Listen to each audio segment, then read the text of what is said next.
ఆ నైటీలు, ఆ డ్రస్సులు, ఆ ఇప్పుకొని తిరగటం, అదే జుట్టు బొట్లు లేకుండా తిరగటం, మెట్టెలు ఉంటే మెట్టెలు తీసేసి తిరగడం, గాజులు తీసేసి తిరగడం, ఇది భారతీయ సనాతన సాంప్రదాయ సంస్కారాలు కావు, గుర్తుపెట్టుకోండి. స్త్రీ అదిగో అమ్మవారిని చూడండి ఎట్ట అలంకరించారు. అలా నువ్వు అన్నీ చేసి భర్త వెళ్ళేటప్పుడు అలా ముత్తైదుగా తయారై ఒక్కసారి బయటకు వచ్చి బాయ్ చెప్పండి. ఈ మధ్య వస్తూ ఉంటే భాగ్యనగర్ కాలనీలో వస్తున్నాను, ఒక ఇండివిజువల్ హౌస్, వాళ్ళ ఇంటి ముందు అరటి చెట్టు ఉంది, చాలా ఆనందంగా ఉంది. ఒక ఆవిడ ఇంట్లో పోతుంది, పనమ్మాయి అనుకున్నా, అయినా ఆగి అసలు ఏం జరుగుతుందని. ఆ ఇంటి యజమాని బండి మీద వస్తున్నాడు ఎదురుగా, అంటే భార్య ఎదురు వస్తుంది, నైటీ మీద బొట్టు లేకుండా జుట్టు వదిలి. నువ్వు పనమ్మాయివా, దెయ్యానివా, భూతానివా, రాక్షసివా, పిచాచివా? డ్రెస్ వేసుకోవడం రాదు, బొట్టు పెట్టుకోవడం రాదు, 3 పాయలు వేసుకొని నీ జుట్టు చక్కగా ఇస్తే బ్యూటీ పార్లర్లకు పోయి 500 ఇచ్చి జుట్టు గీగించుకుంటారు. మొన్నేమి ఇంత కోస్తివి, నిన్నేమి ఇంత కోస్తివి, చివరికి ఏమీ కొయ్యడానికి వీలు లేకుండా మొత్తం దించుకుంటేవి. ఇక్కడ అమ్మమ్మ కూర్చుంటే, ఇక్కడ అమ్మ కూర్చుంటే, ఇక్కడ మనవరాలు కూర్చుంటే, ఒకరి తర్వాత ఒకళ్ళు జల్లు వేసుకుంటుంటే, నూనెలు పెట్టుకుంటుంటే చూసి నేను 26 ఏళ్ళు అయింది. ఏమంటే అర్థమైందా?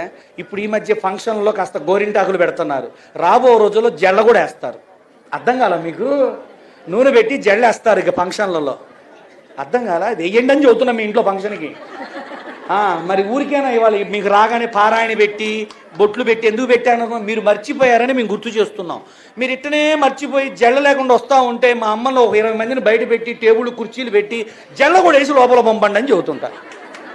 అర్థమైందా? మరి ఇక నేనేం చేయ, మీరు వేసుకోక నేనే ఇక ఎవరు వేయాలా? మిమ్మల్ని ఎవడు ఏమని ఫీల్ అవ్వాలా? నువ్వు గృహిణివా, భార్యవా, స్త్రీవా, ఎవరు అని మేము మీ ఎంట పడాలో వద్దో తెలవాలి కదా మాకు కూడా. అందుకనమ్మా మీరు జడలు వేసుకోపోయినా పర్వాలా, నెక్స్ట్ ఇయర్ ఉత్సవాలకి దువ్వెనలు, కుర్చీలు, జడలు బయట పెట్టి చక్కగా వేసి మిమ్మల్ని లోపలికి పంపుతారు తల్లి. కాబట్టి అమ్మా, మన సంస్కృతి సంబంధితమైనటువంటి ఆచారాలు ఇంట్లో పాటించండి, ఊరికే అలా తిరక్కండి. అమ్మా, నీ ముఖాన బొట్టు లేకుండా నీ భర్త కూడా చూడకూడదు, నువ్వు అద్దంలో కూడా చూసుకోకూడదు. నువ్వు స్నానం చేస్తుంటే ఆ నీటి బిందువులు సహజంగా చెరిపేసే బొట్టుని మీరు బాత్రూంలో పోగానే ఇట్ట తీసి ఆడ అతికించి, అద్దం ఎంత కడగుందో నీ బొట్టు బిళ్ళ అతికిస్తే. అర్థమైందా? ఆ అద్దం మీద ఆ బొట్టు బిళ్ళ తీయండి, నీ ముఖం ఎట్టుందో చూసుకో. కాబట్టి తల్లి, ఎప్పుడు మీ చేత్తో ఈ బొట్టుని ఇట్ట అనకండి, బొట్టు బిళ్ళ తీయకండి, క్యాన్సర్ వచ్చే పనులు చేయకండి. తల్లి చూడు ఎంత చక్కగా బొట్టు పెట్టుకుని ఎంత బాగుంది. ఇక్కడ అన్నపూర్ణాదేవిలాగా చక్కగా సౌందర్యవతిగా, రూపవతిగా, సాంప్రదాయవతిగా కూర్చుందాం. రండి, గుళ్ళకు వస్తుంటే నేను అదే చూస్తున్నా.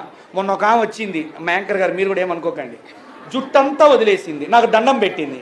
పెట్టేటప్పుడు ఏం చేసిందంటే ఆ జడంతా నా కాళ్ళ మీద రుద్దుతూ ఉంది. మగముండా కొడుకు నేనైనా ఏం చేస్తాను చెప్పండి అనుకున్నా ఒకసారి. అమ్మా అని కదా, తప్పమ్మా, జడలు పెంచుకోండి. డౌన్లోడ్ మోజ్.